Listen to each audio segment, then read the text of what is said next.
kind of been taking more jumpers like that lately. Is that something you're encouraging him to do, to take more jump shots like that? No, I don't. Again, I let you guys talk about all the jump shooting. I think you guys love that subject, guys. So I'll let you stay on it. We'll keep winning. You guys keep talking about the jump shots, but I don't care. I mean, he works on everything. He really does. He works. We're working on the little right and left hand hooks, fadeaways. I mean, but I just want him to keep playing. I don't worry about his shot selection right now. For the most part, he takes pretty good ones. Thanks, Coach. Mark Arnett. Hey, Doc, you always say about no matter how many players are missing from the other team, a win is a win. And this year, you guys have been able to beat teams with losing records, at a pretty high rate. How important is that? Because it's probably easy in this league to overlook teams like that at times. Yeah, it's important. I mean, if you want a 1 seed or one of the top seeds, Mark, you really have to do it. I can think of some games we've dropped as well, but I also can think of some games that we probably shouldn't have won, and we've come back to win. So it probably all washes out at the end of the day. I have found the end of this season, with COVID involved, to be pretty difficult for everybody. Okay, thanks. Keith Pompey. Doc, in pregame, you said you guys are competing against yourselves. Well, how did y'all do against yourselves today? Well, we did okay. I mean, we shot 53%, 135 points. I didn't think defensively we were that great. But they had so many small lineups, and we decided just to stay traditional, more for the work on it. So overall, I'll take the win. Listen, last year we were dying for a road win. Now we just won 3 in a row on the road, so we'll take them. So you taking over ownership of last year, even though you weren't here. I'm just listening with you. Yeah. I mean, I'm part of the team now, so that was one of the things we talked about is we have to win on the road, and so we're doing it. We got to keep doing it though.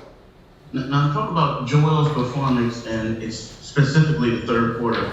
I believe he scored 17 of his 35 points, 34 points in the third. Yeah, I mean, we clearly had a matchup, right? And so, early on they tried to trap. We kept getting threes. They came in the third quarter and didn't trap. And so we went to Joel. I mean, I asked one of our guys, I said, this is not rocket science. We have a matchup against our best player. Let's use it. And I thought our guys did a good job of it. Thanks. Lauren Rosen. Hey Doc, you guys tie your longest winning streak with 6 now. Also happens to be the case that you guys haven't lost since Ben returned. How direct is that correlation to you, his availability and winning? Yeah, I think it definitely connects. I mean, we've obviously won games that Ben has missed. But with him on the floor, it makes things a lot easier for everybody, Lauren. I thought we were really struggling right before he came back, just offensively. I thought we were struggling with our pace. And, sometimes you sit out and you sit back and you watch that yourself. I'm assuming Dan was watching. I mean, I can't tell you if he was or not, but it definitely helps. Thank you. Time for a few more. First, we'll go to John Clark. Hey, Doc, you were talking about beneficial for the playoff run. How beneficial is it for Joel? 5 of the last 7 games, the minutes are around 25, getting his work in, but also kind of getting some rest as well. John, I actually don't know the answer. I've always gone back and forth on whether not playing your normal minutes is good or not if you're playing, So I think it's good for all of our guys. I think the science people would actually differ. They think the guys, their normal minutes is what they actually should play. It helps them in the long run with conditioning, but I just know getting them out in the big league is safer. So for me, I look at it that way. Getting all those guys through a game healthy right now is very important as well.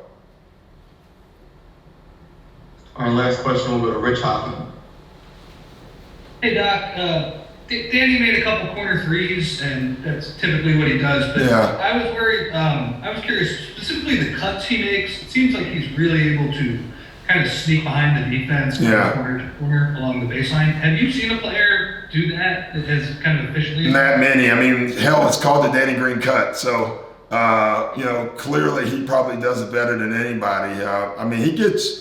Rich, he probably gets 2 or 3 a game where he is just dead open from movement. I mean, the one in the first half was just genius. It was a read, and guy was still standing in the opposite corner. He didn't know Danny had gone, and he has a knack for it. I'm really hoping, and like all our early guys see it, because it is obviously instinctive, but it is probably something you can teach as well. So I'm hoping our other guys see it as well. All right, thank you, Coach. Take care, guys.